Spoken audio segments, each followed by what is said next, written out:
Shakespeare's sonnets. The 154 sonnets that Shakespeare wrote in the 1590s were dedicated both to the young man and the others to a dark lady. And in this case, the sonnets to the young man are characterized by the explorations of the themes of Platonic love. In what sense? Platonic love because it's idealized, and the object of his love might be one of his patrons, and anyway is a mysterious figure. And what the themes that are dealt with are the changing and fading of relationships, of beauty, of time. So Shakespeare is able to explore all the range of sentiments, of feelings that is inspired by the young man. Of course, the idea of beauty is central to Shakespeare, but also is suffering sometimes when he's indifferent to him, or the melancholy connected to the idea of growing old and the fading of beauty. There are also other topics that are dealt with, such as the conflict between what the eye see and the truth of what his art knows, which means that you cannot trust appearances because they are deceptive. Shakespeare's sonnet have a name. That is, he cannot accept the idea of love and beauty disappearing and fading. And because of this, the only way out is poetry. Because poetry is the only way to preserve forever man's beauty against the disruptive effects of time. So, on the one hand, love is stronger than time, but even stronger than love itself is poetry, because it's immortal. And thanks to poetry, the young man's beauty will be preserved, will remain forever.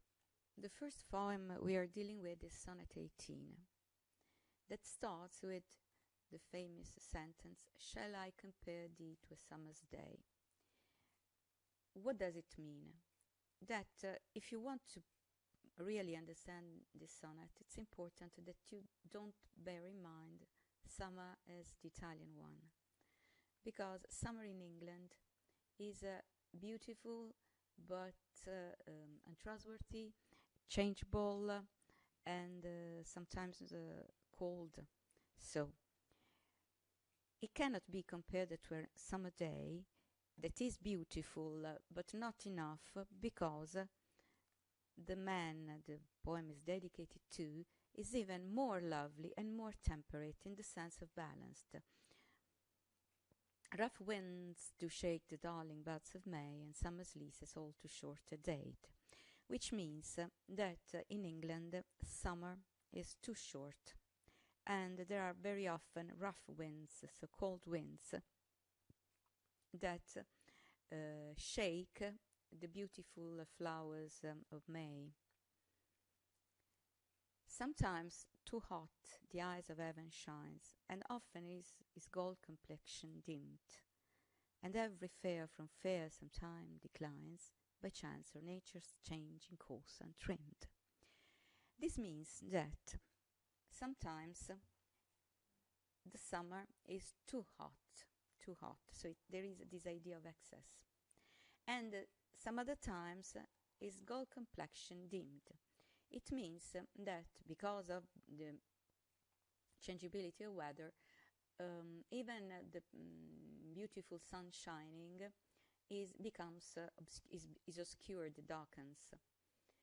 And so what is beautiful very often declines, because either of chance or because of nature's itself. But thy eternal summer shall not fade, nor lose possession of that fair thou owest, nor shall that brag that wanders in his shade, when in eternal lines to time thou growest. Which means that when compared to the real summer, the splendor of the man will not fade, will not being deprived of that beauty, that fair thou owest, nor shall that brag and even death will not win, because the only way to avoid this fading of beauty and life is the idea of being immortalized in poetry, these eternal lines. So long, and that's the final rhyming couplet, so long as man can breathe or eyes can see, so long lives this, and this gives life to thee. So the only thing that can be considered eternal is art, in particular poetry, and since poetry lives forever and stays unchanged, at the same time it gives life, beauty, and preserves the perfection of the man to whom this poem is dedicated.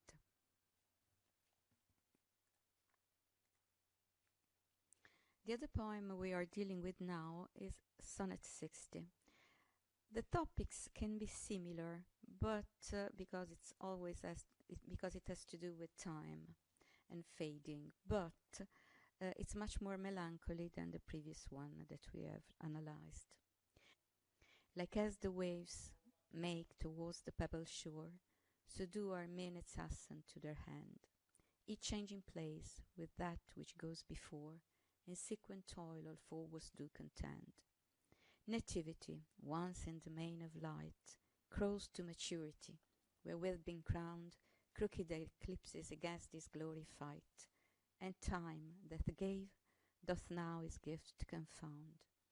Time doth transfix the flourish set on youth, and delves the parallels in beauty's brow, feeds on the rarities of nature's truth, and nothing stands but for his sight to mow, and yet to time in hope my verse shall stand, praising thy worth despite his cruel hand. At the beginning there is a comparison of time to the waves of the sea, and the comparison is characterized by the idea of the waves that move towards the shore with pebbles covered with small stones. At the same time, minutes hasten, so rush towards their hand. And they are similar also because each changes its place with that which goes before, so it substitutes the previous one. And it's the same for both the waves and the minutes. In sequent toil, all forwards do contend, so they compete in order to substitute each other. Nativity, so the idea of being born, once in the main of light, that at the beginning was surrounded by light, was something completely positive, crawls to maturity. So little by little goes towards maturity, but not standing up, but crawling. Wherewith being crowned, so maturity is the best part of life, according to the idea of the time.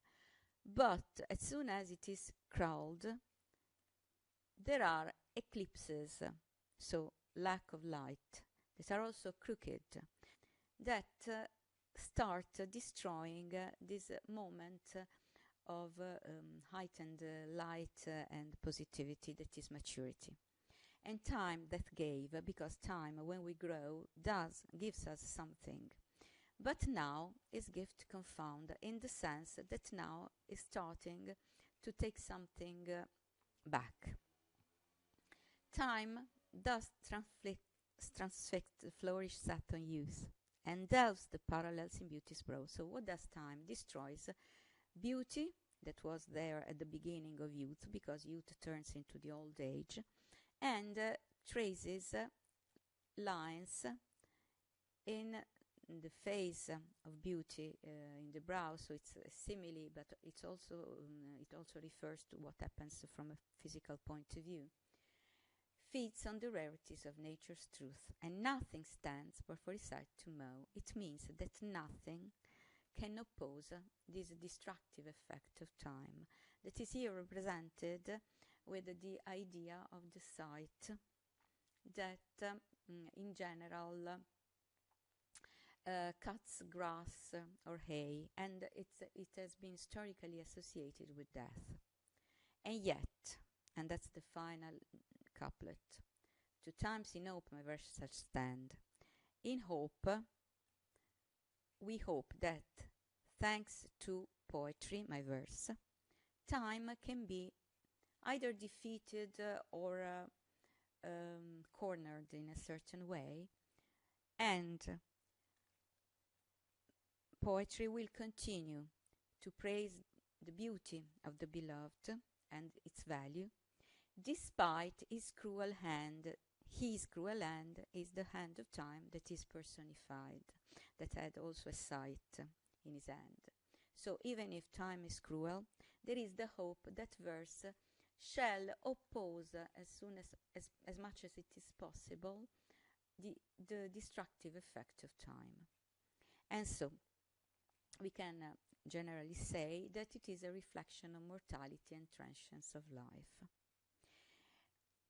In general, this is a very interesting poem because it goes beyond the praising of the worth and beauty of the beloved, because it deals with the human condition in general. And human condition is deteriorated, is made sad and melancholy by the destructive effects of time. So all human life that moves towards something growing is compared to the futile, that's a very interesting adjective, the futile movement of the waves. Why? Because a wave dies and it is replaced by another one. So at the same time, the minutes of our life pass quick away. But at the same time, the movement is inexorable, so it cannot be stopped. And time is wasted, like the waves breaking on the shore. So time is wasted. At the same time, there is the idea of the ages of man, that is a concept similar in the literature of the period, in which there is the description of the human beings that start from being born, being an infant, to adulthood, and then the old age, in this kind of cycle that is unstoppable. At the beginning, life is positive, it's giver of life, but then it becomes a trap, a destructive force. So, even if we are given a gift at first when we are born, at the same time, this gift turns into the gift of death. Decay, old age and physical decay are connected to this idea of time that is inexorable. And time at the same time is a conqueror, because it destroys everything. But what's the only hope, the turning point of the sonnet that is in the final couplet, is the idea that only poetry can give the hope of immortality and survive the effects of time. Even if, when compared to the previous one, to Sonnet 18, this is sadder, more melancholy, and because poetry may survive the effects of time, but here it doesn't really give the hope that was so strong in Sonnet 18.